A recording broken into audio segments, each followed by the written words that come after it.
नमस्कार मित्रांनो, आज दाखवणार आहे तिळाचे लाडू। हे तीळ आपण छान असं भाजून घ्यायचे आहेत।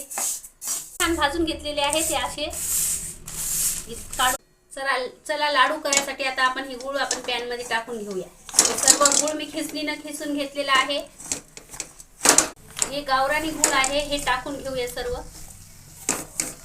गूळ असं मस्त, हे सर्व गूळ असं मस्त विरघळते आपण बघूया। लाडू करून दाखवणार आहे मित्रांनो। संक्रांत आहे ना, तिळगुळ घ्या आणि गोड गोड बोला। सर्व विरघळलं आहे बघा, किती छान झालंय। याच्यामध्ये आपण आता थोड्या वेळानं तीळ टाकूया, आताच नाही। चला तीळ टाकून घेऊया आपण हे छान। हे हलवून घेते छान मस्त, जेणेकरून आपलं सगळं गुळ याच्यामध्ये याला लागला पाहिजे। अगदी सहज होते, काही वेळ हे लागेल। तिळगुळ घ्या, गोड गोड